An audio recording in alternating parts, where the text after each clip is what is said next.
पत्र प्रारूप है। देखिए, पत्र प्रारूप में प्रश्न है वे राजस्थान सरकार के कार्यालय पत्रों में सबसे ऊपर लिखा जाता है। तो कार्यालय पत्र में सबसे ऊपर लिखा जाता है किसका नाम है? तो विभाग का नाम लिखा जाता है। विभाग का नाम लिखा जाता है सबसे ऊपर, यानी कार्यालय या सरकारी पत्र वह पत्र होते हैं जो किसी सरकारी पदाधिकारी द्वारा सरकारी उद्देश्य की पूर्ति हेतु किसी अन्य सरकारी पदाधिकारी या कर्मचारी अथवा किसी गैर सरकारी व्यक्ति, फर्म या संस्था को लिखे जाते हैं। कार्यालय पत्र मैं शैली में नहीं लिखे जाते बल्कि हम शैली में लिखे जाते हैं, क्योंकि पत्र का लेखक एक व्यक्ति विशेष नहीं होता बल्कि एक कार्यालय होता है। सामान्य कार्यालय पत्र का प्रारूप इस प्रकार है। कार्यालय पत्र का प्रारूप देखिए, सबसे पहले ऊपर लिखा जाता है विभाग का नाम, कार्यालय प्रेषक अधिकारी के पद का नाम, कार्यालय का नाम है पता। इधर दाएं साइड में दिनांक लिखी जाती है, बाएं साइड में पत्र क्रमांक लिखा जाता है, फिर बाएं साइड में प्रेषिती के पद का नाम, पत्र पाने वाले अधिकारी होगा, कार्यालय का नाम है पता, फिर विषय, संदर्भ, संबोधन या अभिवादन, पत्र के मुख्य मुद्दे का परिचय, मुख्य विषय वस्तु, पत्र का समापन, फिर आभार, धन्यवाद, आदर सूचक वाक्य अथवा शब्द, संलग्न यदि लगाए गए हों तो शिष्टता सूचक शब्द, भवदीय आदि, हस्ताक्षर, पद का नाम, दिनांक, पत्र क्रमांक, प्रतिलिपि सूचनार्थ एवं आवश्यक कार्यवाही हेतु जिसको प्रतिलिपि भेजनी है उस व्यक्ति या पद का नाम या कार्यालय का नाम है पता। प्रतिलिपि पदों की वरिष्ठता के क्रम में ऊपर के अधिकारियों को दी जा सकती है या फिर नीचे अधिकारियों। हस्ताक्षर, पद का नाम।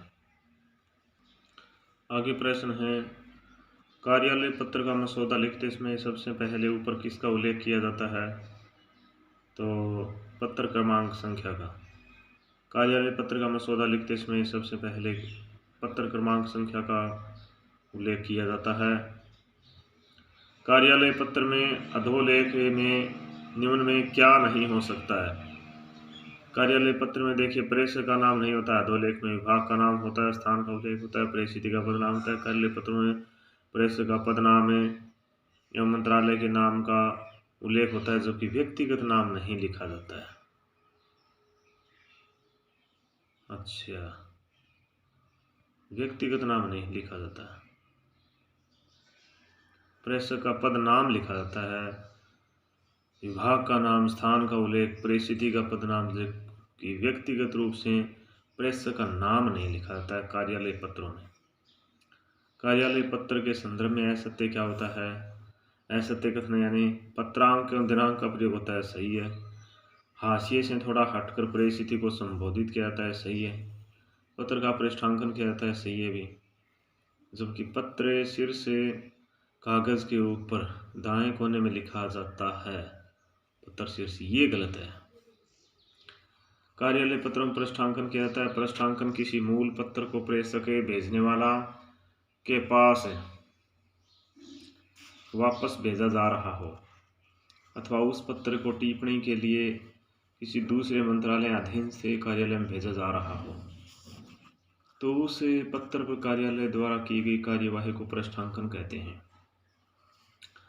मूल पत्र की प्रतिलिपि किसी विभाग को प्रेषित की जाती है, उसे क्या कहते हैं? पृष्ठांकन कहते हैं।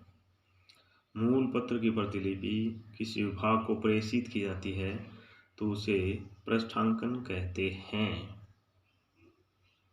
मूल पत्र की प्रतिलिपि किसी विभाग को प्रेषित की जाती है तो उसे पृष्ठांकन कहते हैं। इनमें कौन सा पत्र कार्यालय पत्र में शामिल नहीं है?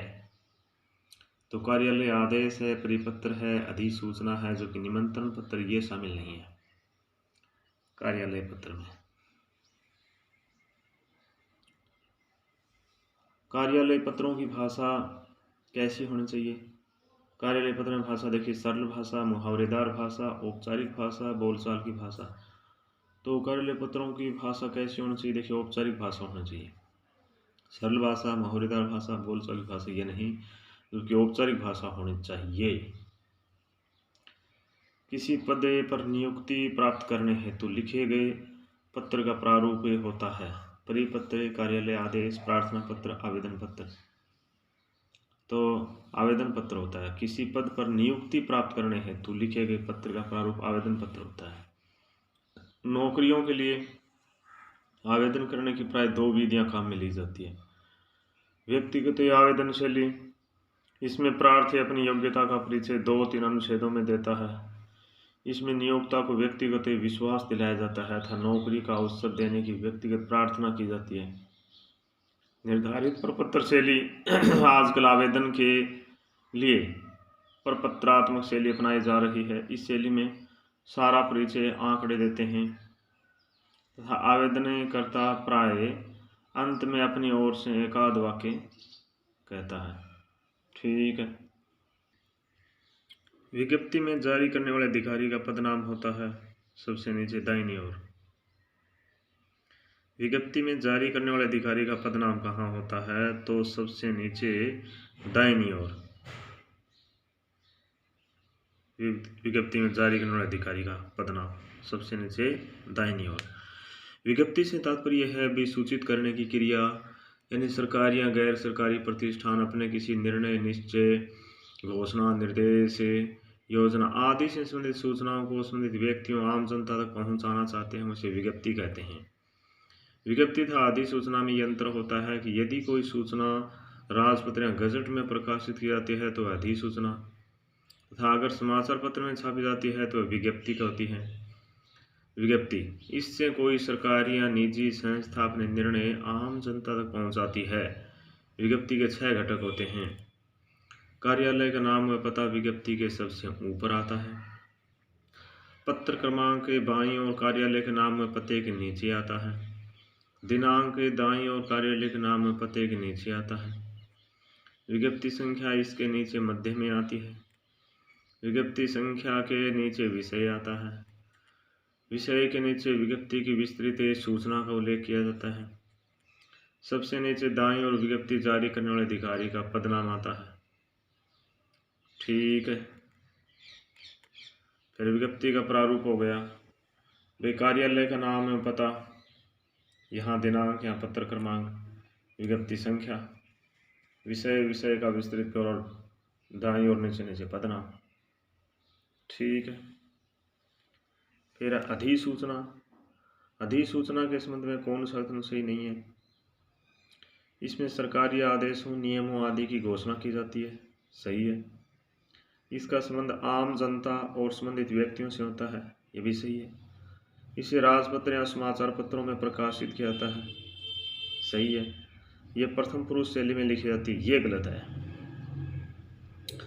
अधिसूचना की समाप्ति पर स्व निर्देश के स्थान पर क्या होता है? भवदीय, हस्ताक्षर में पदनाम, सचिव, उप सचिव, मंत्री के हस्ताक्षर में भाग का नाम, आपका शुभेच्छु। अधिसूचना की समाप्ति पर स्व निर्देश के स्थान पर होता है हस्ताक्षर में पदनाम, सचिव, उप सचिव। ठीक है।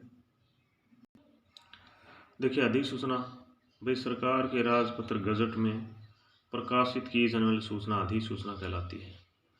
अधिसूचनाएं किसी व्यक्ति विशेष से संबंधित भी हो सकती है, किंतु इनका संबंध सामान्य जनता से होता है, इसलिए इन्हें राजकीय राजपत्र में अनिवार्यतः प्रकाशित किया जाता है तथा आवश्यक होने पर समाचार पत्र में प्रकाशित कराया जाता है। अधिसूचना किसी अधिनियम के अंतर्गत जारी की जाती है तथा अन्य पूर्व से वाचक शैली में लिखी जाती है। राजपत्रों में अधिसूचना का प्रयोग सामान्यतः निम्न प्रयोजनों के लिए किया जाता है: नियमों, अधिनियमों, आदेशों, नीतियों और शक्तियों के लागू होने या उनमें संबोधन की सूचनाएं प्रकाशित करने के लिए। कहता है उच्च अधिकारियों, राजपत्रित की नियुक्ति, प्रतिनियुक्ति, स्थानांतरण, पदोन्नति, पदावनति, वेतनवृद्धि, सेवानिवृत्ति, अवकाश प्राप्ति आदि से संबंधित सूचनाएं प्रकाशित करने के लिए। अधिकारियों के कार्यभार एवं अधिकारों की सूचना प्रकाशित करने के लिए अधिसूचना का प्रयोग किया जाता है। अधिसूचना का प्रारूप ये है कि राजपत्र का नाम, जैसे राजस्थान राजपत्र या भारतीय राजपत्र, कार्यालय का नाम, स्थान का नाम या दिनांक, अधिसूचना शीर्षक। विभाग, मंत्रालय, कि पत्र संख्या, अधिनियम, धारा, उपधारा, उपबंध का हवाला, सक्षम अधिकारी, राष्ट्रपति, राज्यपाल महोदय या भारत सरकार, राजस्थान सरकार का नाम उल्लेख करते हुए अधिसूचना की विषय वस्तु, प्रभावी रहने की तिथि आदि जो भी हो लिखना है। आज्ञा से अधिकारी के हस्ताक्षर, अधिकारी का नाम, अधिकारी के पद का नाम, दिनांक। ठीक है। पत्र क्रमांक, प्रतिलिपि, सूचनार्थ एवं आवश्यक कार्यवाही हेतु एक प्रतिलिपि निदेशक राजकीय मुद्रणालयों को प्रकाशनार्थ संबंधित अधिकारियों को प्रतिलिपि, अधिकारी के हस्ताक्षर, अधिकारी का नाम, पद का नाम। सरकारी विभाग अपनी योजनाओं की जानकारी जनता को देने के लिए जारी करता है क्या? अधिसूचना। सरकारी विभाग अपनी योजनाओं की जानकारी जनता को देने के लिए क्या जारी करता है? अधिसूचना जारी करता है। ठीक है। देखिए, अधिसूचना का प्रकाशन कहाँ होता है? अधिसूचना का प्रकाशन राजपत्र या गजट में होता है। अधिसूचना का प्रकाशन कहाँ होता है? राजपत्र या गजट में होता है। राजपत्र में प्रकाशित होने वाले पत्र इनमें से कौन सा है? तो अधिसूचना। राजपत्र में प्रकाशित होने वाला पत्र इनमें से कौन सा है? बताइए। अधिसूचना है। कर्मचारियों के उपार्जित अवकाश की स्वीकृति हेतु निकाला जाने वाला पत्र क्या कहलाता है? कार्यालय आदेश। कर्मचारियों के उपार्जित अवकाश की स्वीकृति हेतु निकाला जाने वाला पत्र कार्यालय आदेश कहलाता है। कार्यालय आदेश किसी भी कार्यालय के कर्मचारियों के लिए समय समय पर निकाले जाने वाले आदेश को कार्यालय आदेश कहते हैं। इनका संबंध एक कार्यालय के एक या अनेक कर्मचारियों के लिए होता है। कार्यालय आदेश के अंतर्गत नियुक्ति, अवकाश, स्वीकृति, पदोन्नति, निलंबन, स्थानांतरण आदि की सूचनाएं होती है। कार्यालय द्वारा बनाए गए सामान्य नियमों की सूचना भी कार्यालय आदेश से प्रदान की जाती है। कार्यालय आदेश का प्रारूप है राजस्थान सरकार भाषा विभाग द्वारा निर्धारित प्रारूप के अनुसार। कार्यालय का नाम एवं पता आ गया। फिर आदेश करने की दिनांक दाईं ओर, पत्रावली क्रमांक बाईं ओर, फिर आदेश शीर्षक, कार्यालय आदेश का मध्य भाग, सामग्री, आज्ञा से अधिकारी के हस्ताक्षर, पद का नाम, आदेश प्रेषित करने की दिनांक, पत्रावली में पत्रों का क्रमांक, प्रतिलिपि, सूचनार्थ आवश्यक कार्यवाही हेतु संबंधित व्यक्तियों का नाम, पद का नाम है पता। 1-2 अधिकारी के हस्ताक्षर, अधिकारी के पद का नाम। यदि पत्रावली में आदेश किसी उच्च अधिकारी के द्वारा दिया गया हो किंतु जारी करने वाला कोई अधीनस्थ अधिकारी हो तो आज्ञा से अंकित किया जाता है। इस कार्यालय के मनोहर लाल शर्मा को गहन हिंदी प्रशिक्षण पूरा करने के बाद सामान्य अनुभाग में तैनात किया जाता है। यह वाक्य इसमें से किस कार्यालय पत्र का है? बताइए। तो कार्यालय आदेश है। क्या है? कार्यालय आदेश है। ठीक है। देखिए, अर्थशास्त्र के पत्र में प्रेषित की संबोधन की शैली होती है क्या? प्रिय श्री योगेश जी, प्रिय योगेश जी। अर्थशास्त्र के पत्र में प्रेषित की संबोधन की शैली होती है प्रिय योगेश जी ऐसी। जब कोई सरकारी अधिकारी सरकारी कार्य के लिए अन्य किसी सरकारी अधिकारी को व्यक्तिगत नाम से अपेक्षित सूचनाओं, स्पष्टीकरणों, सम्मति प्राप्ति के क्रम में कोई पत्र भेजता है अथवा पूछता है या ध्यानाकर्षण करता है तो व्यक्तिगत पत्र शैली में लिखा होने के कारण से अर्थशास्त्र के अर्ध सरकारी पत्र कहते हैं। अर्थशास्त्र के पत्रों की विशेषताएं: बाईं और प्रेषक का नाम में पद का उल्लेख होता है। दाईं और कार्यालय का पता लिखा जाता है। पत्र क्रमांक के पूर्व अर्थशास्त्र के पत्र शब्द का प्रयोग किया जाता है तथा दिनांक दाईं ओर लिखी जाती है। जिसे यह पत्र लिखा जाता है उसके के नाम या उपनाम के पूर्व प्रिय या प्रिय श्री संबोधन का प्रयोग किया जाता है। पत्र के अंत में सब निर्देश के स्थान पर हितैषी, शुभचिंतक, शुभेच्छा, विश्वास पात्र आदि शब्दों का प्रयोग किया जाता है तथा नीचे उसी अधिकारी के हस्ताक्षर होते हैं। हस्ताक्षर के नीचे कोष्टक में नाम लिखा जाता है किंतु नाम के नीचे पद का उल्लेख नहीं किया जाता है। प्रेषित जिसे पत्र भेजा गया है उसका नाम व पता सबसे नीचे बाईं ओर लिखा जाता है। यह पत्र उत्तम पुरुष शैली में मित्रतापूर्ण भाषा में लिखा जाता है। अर्ध शासकीय पत्र या अर्ध सरकारी पत्र का प्रारूप, यानी दाईं ओर कार्यालय का नाम है, पता, दिनांक, पत्र क्रमांक आ गया। बाईं ओर प्रेषक का नाम, प्रेषक के पद का नाम आ गया। फिर नीचे है प्रेषित के लिए सम्मान सूचक या सम्मानजनक शब्द है, प्रिय श्री या सुश्री, आदरणीय। पत्र लेखक हाथ से लिखता है। पत्र के मुद्दे की सामग्री, प्रारंभ एवं विस्तार। समापन वाक्य व्यक्तिगत संपर्क से युक्त है। हाथ से लिखा गया आदर सूचक शब्द है, जैसे सादर या सप्रेम, मंगल कामनाएं आदि। पत्र लेखक हाथ से लिखता है। शुभेच्छु या भवदिया, प्रेषक के हस्ताक्षर, प्रेषक का नाम, प्रेषित का नाम, उसके पद का नाम है, पता। ठीक है। फिर अर्थशास्त्रीय पत्र के संदर्भ में कौन सा कथन उपयुक्त नहीं है? भाई अर्थशास्त्रीय पत्र के संदर्भ में देखिए कौन सा कथन उपयुक्त नहीं है। यह पत्र उत्तम पुरुष शैली में लिखा जाता है, सही है। इस पत्र में पत्र लेखक स्वयं पत्र पाने वाले अधिकारी का नाम अभिवादन लिखता है, यह भी सही है। पत्र पाने वाले अधिकारी द्वारा निजी रुचि लेकर कार्य पूरा करवाने आदि का आग्रह किया जाता है, यह भी सही है। पत्र पाने का नाम, पता आदि संबोधन से पूर्व लिखे जाते हैं, ये गलत है अभी अर्थशास्त्रीय पत्र में। फिर ऐसे सरकारी पत्र जिनमें व्यक्तित्व की प्रधानता होती है और अपने समकक्ष या अधीनस्थ को लिखे जाते हैं, उसे क्या कहते हैं? अर्ध सरकारी पत्र कहते हैं। ऐसे सरकारी पत्र जिनमें व्यक्तित्व की प्रधानता होती है और अपने समकक्ष या अधीनस्थ को लिखे जाते हैं, उसे अर्ध सरकारी पत्र कहते हैं। अर्ध सरकारी पत्र के बारे में कौन सा कथन गलत है? तो इसकी भाषा आदेशात्मक नहीं होती है, ये सही है। इसके ऊपर बाईं और प्रेषक का नाम एवं पद नाम लिखा जाता है, तो सही है ये भी। इसमें सबसे ऊपर कार्यालय, संस्था, विभाग का नाम और स्थान का उल्लेख होता है, यह भी सही है। इसमें प्राप्त करने वाले को पद नाम से संबोधित किया जाता है, ये गलत है। अर्थशास्त्र के पत्र में अधिकारी को संबोधित करने की शैली होती है, यानी कि प्रिय श्री रमेश, ये होती है ऐसे। उत्तम पुरुष शैली में लिखा जाने वाला पत्र है अर्थशास्त्रीय पत्र।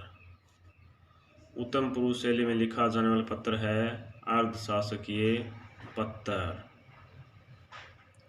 इस पत्र में पाने वाले अधिकारी को नाम या उपनाम से संबोधित किया जाता है। यह कथन किस पर लागू होता है? तो अर्ध सरकारी पत्र पर। इस पत्र में पाने वाले अधिकारी को नाम या उपनाम से संबोधित किया जाता है, यह कथन किस पर लागू होता है? अर्ध सरकारी पत्र पर। किसी पत्र के आवश्यक घटकों में सरकारी पत्र में कौन सा घटक नहीं होता है? संबोधन दिनांक होता है, पत्रांक होता है, जबकि अभिवादन नहीं होता है। सामान्यतः सरकारी पत्रों में किस संबोधन का प्रयोग होता है? महोदय या महोदया का प्रयोग होता है। पत्र जिस व्यक्ति को लिखा जाना है उसे क्या कहा जाता है? प्रेषित। पत्र जिस व्यक्ति को लिखा जाना है उसे क्या कहा जाता है? प्रेषित। प्रेषित पाने वाला। टिप्पण लेखन में उच्च अधिकारी किस ओर हस्ताक्षर अंकित करता है? तो दाईं ओर। टिप्पण लेखन में उच्च अधिकारी दाईं ओर अपने हस्ताक्षर अंकित करता है, ठीक है।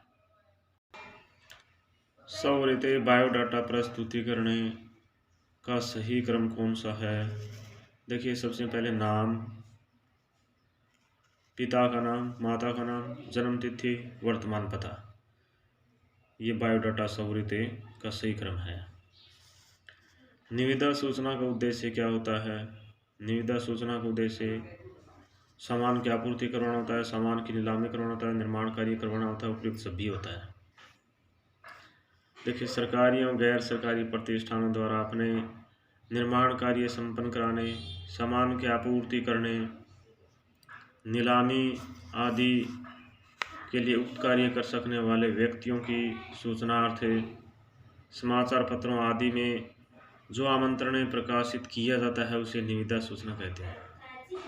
दूसरे शब्दों में सरकारी अथवा गैर सरकारी कार्यालय या संस्थान द्वारा सामग्री क्रय करने के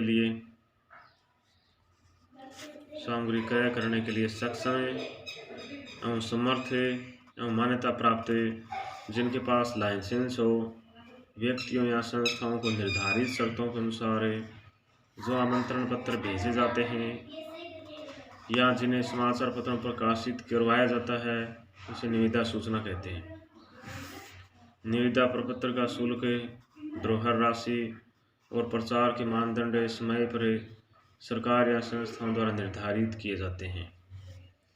सबसे ऊपर मध्य में कार्यालय का नाम, पता आदि आता है।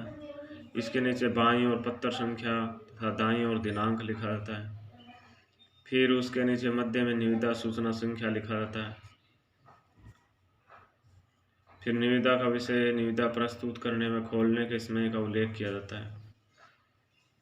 फिर कार्य विवरण, धरोहर राशि एवं कुल व्यय व अन्य शर्तों का उल्लेख किया जाता है। सबसे नीचे दाईं ओर निविदा जारी करने वाले अधिकारी के पद का उल्लेख किया जाता है। निविदा का प्रारूप, कार्यालय का नाम और पता, दाईं ओर दिनांक, बाईं ओर पत्र संख्या, निविदा सूचना। फिर निविदा का विस्तृत ब्यौरा। नोट: बिना धरोहर राशि कोई भी निविदा मान्य नहीं होगी। निविदा के साथ प्रपत्र में निर्धारित प्रमाण पत्र दिए जाने आवश्यक हैं। निविदा के बारे में अंतिम निर्णय दो हस्ताक्षरकर्ता होगा। फिर जारी करने वाले अधिकारी के हस्ताक्षर एवं पद नाम लिखा जाता है नीचे दाईं ओर।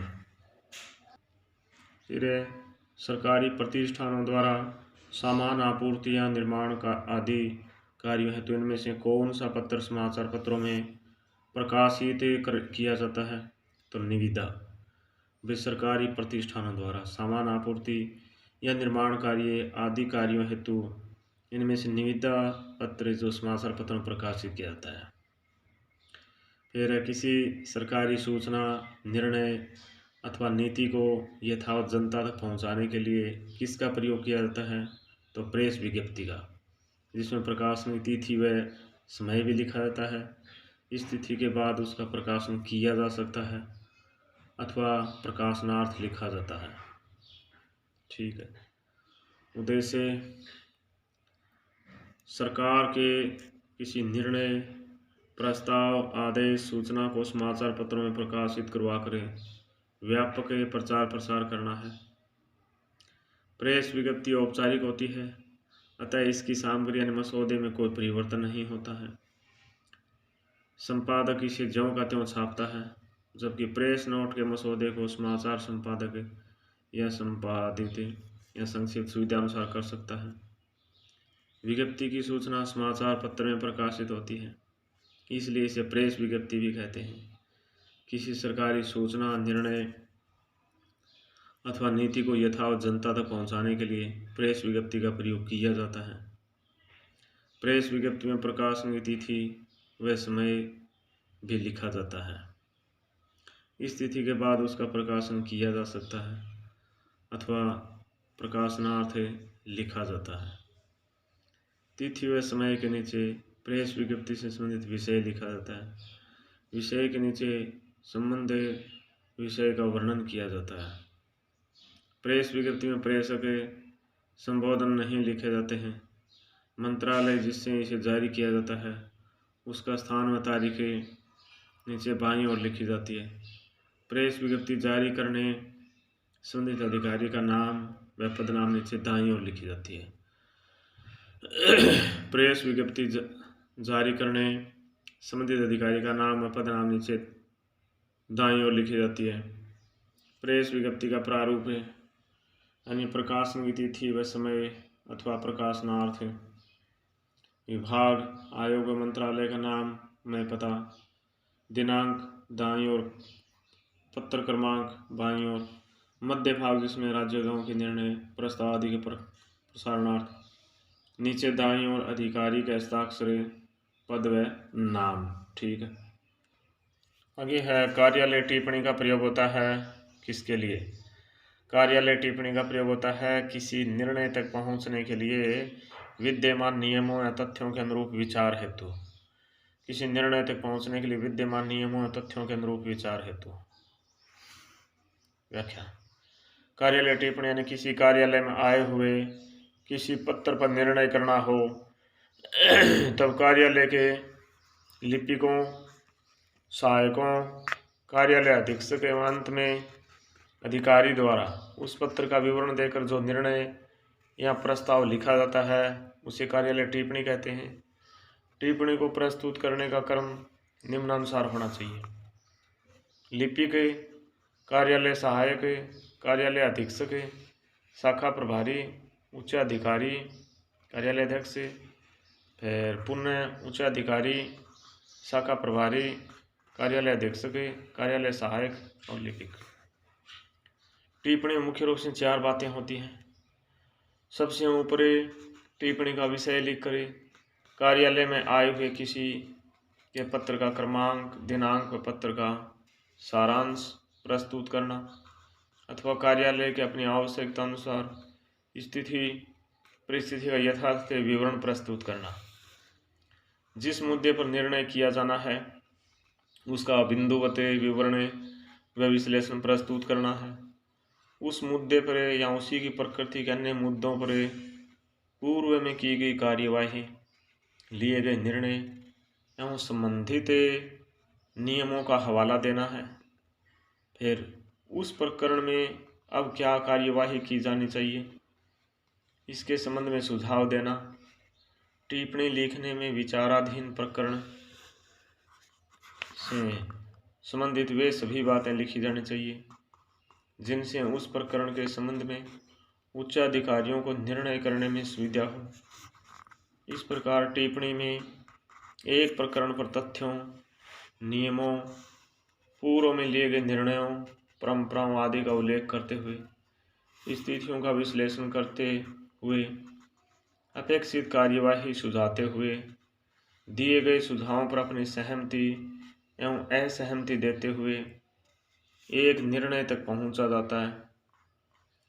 एक कर्मचारी या अधिकारी द्वारा दी गई टिप्पणी पर दूसरा कर्मचारी या अधिकारी या तो अपनी सहमति देकर मात्र हस्ताक्षर करके अपने से उच्च अधिकारी के पास भिजवा देता है या फिर उस प्रकरण पर अपनी ओर से भी टिप्पणी देता है। टिप्पणी संबंधी ध्यान रखने योग्य बातें। संक्षिप्तता है, टिप्पणी संक्षिप्त या स्पष्ट होनी चाहिए। भाषा, टिप्पणी की भाषा सरल और स्पष्ट होनी चाहिए। विषयों की क्रमबद्धता, टिप्पणी में विषय या तथ्यों की क्रमबद्धता बहुत आवश्यक है। तटस्थता, टिप्पणी में किसी प्रकार का कोई व्यक्तिगत आक्षेप न लगा हुआ होना चाहिए। टिप्पणी में केवल प्राप्ति के बारे में या शंकाओं के समाधान के बारे में जानकारी होनी चाहिए। टिप्पणी हमेशा अन्य पुरुष में लिखी जाती है। कार्यालय टिप्पणी में पूर्व पत्रों का सारांश, संबंधित मामलों का विश्लेषण, संबंधित विषय पर अपने सुझाव देना और निर्णय के अंतिम निपटान की कार्यवाही के बारे में अपने सुझाव दिए जाते हैं। एक पत्र अनेक अधिकारियों को लिखा जाता है तो इसे क्या कहते हैं? परिपत्र कहते हैं। जब एक ही सूचना, आदेश, निर्देश या संदेश कई व्यक्तियों अथवा कार्यालयों को भेजना हो तो ऐसी परिस्थिति में लिखा जाना पत्र परिपत्र या गस्ती पत्र कहलाता है। परिपत्र में एक सरकारी पत्र के सभी लक्षण होते हैं किंतु इसमें प्रेषित के पद के नाम के पूर्व समस्त शब्द का प्रयोग किया जाता है। परिपत्र को आवश्यकता अनुसार टाइप या साइक्लोस्टाइल या छपवा लिया जाता है। परिपत्र की सभी प्रतियों पर अधिकारी के हस्ताक्षर नहीं होते हैं, केवल कार्यालय प्रति पर ही होते हैं। ठीक है। एक ही पत्र जब एक साथ कई प्रेषितियों को भेजा जाता है तो उसे क्या कहते हैं? परिपत्र कहते हैं। एक ही पत्र जब एक साथ कई प्रेषितियों को भेजा जाता है तो उसे क्या कहते हैं? परिपत्र कहते हैं। परिपत्र किस श्रेणी में आता है? कार्यालय पत्र की श्रेणी में आता है परिपत्र। परिपत्र कार्यालय पत्र की श्रेणी में आता है। किसी कार्यालय द्वारा एक साथ अनेक प्रेषितियों को भेजा जाने वाला शासकीय पत्र ज्ञापन आदेश कहलाता है। क्या? परिपत्र कहलाता है। बैठक में लिए गए निर्णयों का क्रियान्वित करने के लिए जो पत्र जारी किया जाता है उसे क्या कहते हैं? परिपत्र कहते हैं। बैठक में लिए गए निर्णयों का क्रियान्वित करने के लिए जो पत्र जारी किया जाता है उसे क्या कहते हैं? परिपत्र कहते हैं। कौन सा पत्र 100 से अधिक संख्या में किसी को भी भेजा जा सकता है? परिपत्र। परिपत्र 100 से अधिक संख्या में किसी को भेजा जा सकता है। विश्वविद्यालय द्वारा प्रवेश नियमों में संशोधन की सूचना संबंध महाविद्यालयों को किस रूप में भेजी जाएगी? परिपत्र के रूप में। विश्वविद्यालय द्वारा प्रवेश नियमों में संशोधन की सूचना संबंध महाविद्यालयों को परिपत्र रूप में भेजी जाएगी। अनुस्मारक के बारे में कौन सी बात गलत है? तो अनुस्मारक में पूर्व पत्र का संदर्भ होता है, सही है। अनुस्मारक में पूर्व पत्र का संदर्भ होता है, सही है।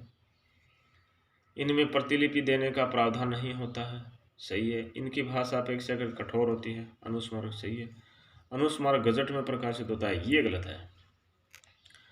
पूर्व में लिखे गए किसी पत्र की अनुपालना न होने पर पत्र प्राप्त करने वाले को प्रेषकगण पत्र भेजने वाले की ओर से पुनः स्मरण कराया जाता है, अर्थात जवाब देने तो याद दिलाया जाता है, तो ऐसे पत्रों को अनुस्मारक या स्मरण पत्र कहते हैं। इसकी विषय सामग्री संक्षिप्त होती है। इसके विषय के नीचे संदर्भ शीर्षक लगाकर पूर्व पत्र में क्रमांक दिनांक का उल्लेख अवश्य करना चाहिए। पूर्व विषय वस्तु का पुनः उल्लेख नहीं करना चाहिए। अनुस्मारक उसी प्रारूप या सरकारी प्रारूप में लिखा जाता है जिस प्रारूप में पूर्व पत्र लिखा गया था। पूर्व में प्रेषित पत्र की याद दिलाने के लिए भेजा जाने वाला पत्र अनुस्मारक कहलाता है। पूर्व में प्रेषित पत्र की याद दिलाने के लिए भेजा जाने वाला पत्र अनुस्मारक कहलाता है। किसी सरकारी पत्र का उत्तर प्राप्त होने में देरी हो जाए तो पुनः याद दिलाने के लिए जो पत्र भेजा जाता है उसे अनुस्मारक कहते हैं। अपने मोहल्ले में सफाई के लिए अधिकारी को लिखे जाने वाले संबोधन का रूप होगा क्या? श्रीमान अध्यक्ष नगर पालिका। अपने मोहल्ले में सफाई के लिए अधिकारी को लिखे जाने वाले संबोधन का रूप क्या होगा? श्रीमान अध्यक्ष नगर पालिका। व्यावसायिक एवं प्रशासनिक क्षेत्र में पत्र लेखन क्या कार्य करता है? स्थायी प्रलेख का। व्यावसायिक एवं प्रशासनिक क्षेत्र में पत्र लेखन क्या कार्य करता है? स्थायी प्रलेख का कार्य करता है। ठीक है दोस्तों।